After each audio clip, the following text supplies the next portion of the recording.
Today we're back with an all-new fashion friend or foe episode. In honor of Paris Fashion Week, we're dedicating this episode to some of the highlighted Fashion Week brands.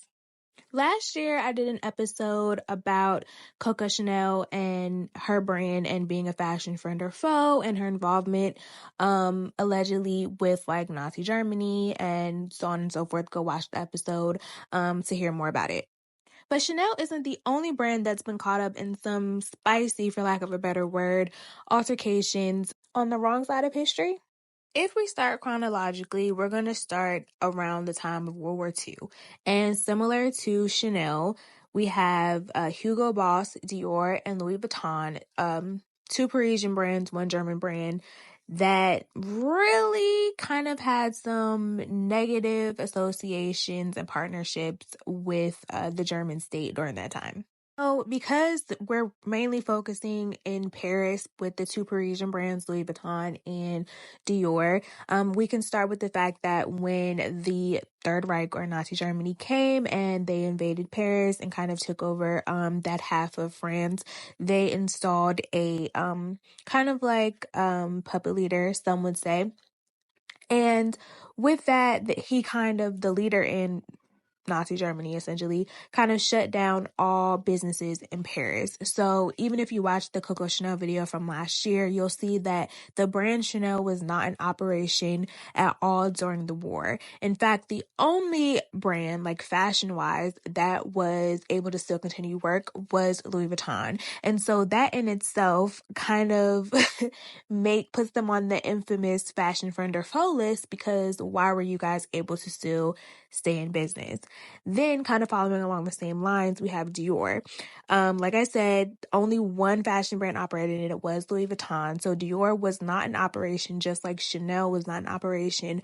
But like Chanel, Dior himself never really spoke up about Nazi Germany or the Third Reich regime, right? Neither one of them ever condemned them.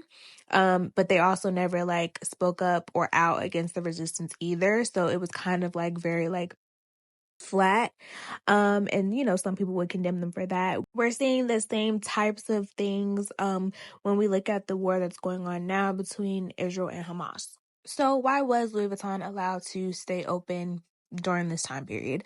So, I mean, nobody really knows the answer to this because those people are long gone, but there have been researchers that have kind of looked into it. And what the synopsis kind of is that,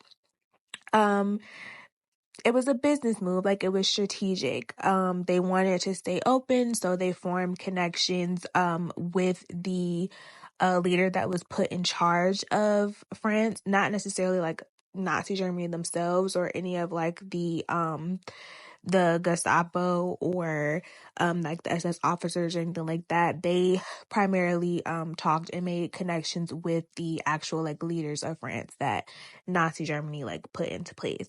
And they say it was a business move, like no like bad sentiments or anything like that. But some people could just say that's unethical business practices, which is why we have the question, are they a fashion friend or foe?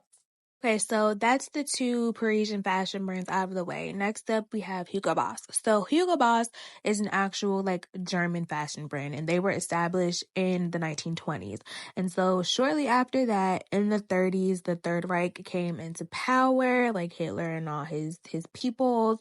And then, of course, in the 40s, we have what we consider like World War II, but like the back end stuff was kind of happening before that in the 30s. So when you think about it, Hugo Boss only really had maybe 10 years maximum where they were kind of operating not in a Nazi Germany. And because they're a German brand, like most other German businesses, they really didn't say no to anything. Like they didn't have any like ethics, so to speak, about not continuing to work. I mean, because it's just kind of like where they lived at, where their store was at, and like not excusing any behavior. But that's probably just kind of how it was, kind of like similar to the Louis Vuitton situation. They were business people, they wanted to keep their business going.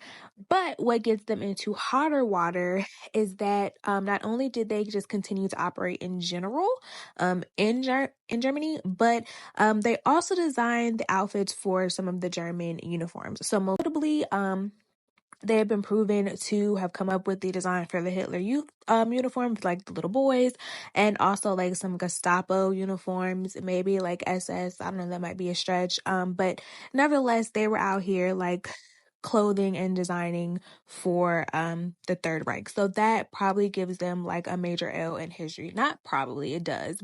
Then to make matters worse, Hugo Boss actually had the production of their brand be done and worked on by prisoners of the concentration camps. So no need to get into that. We all kind of know, or should know, hopefully we know, who was working in the concentration camps, and it was not a good look.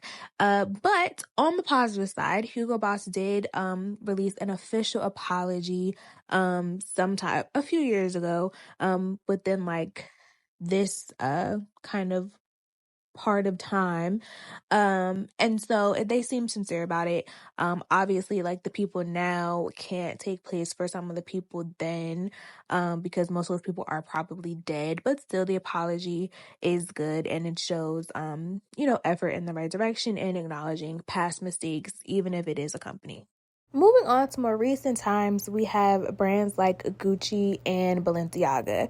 So we are no strangers to, or we shouldn't be strangers to, the fact that Balenciaga has been in the news, and not for anything positive.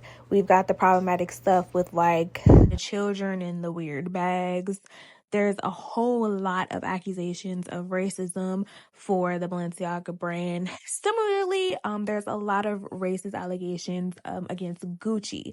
And one of the things that we can say like Gucci did to kind of try to counteract, so to speak, the claims of racism is adding Dapper Dan. He's now a collaborator on a couple of different things for Gucci. I believe he sits on the board. He also has his own collection with Gucci, which is a mashup of like stuff that he put together, and of course with the Gucci name on it legally this time.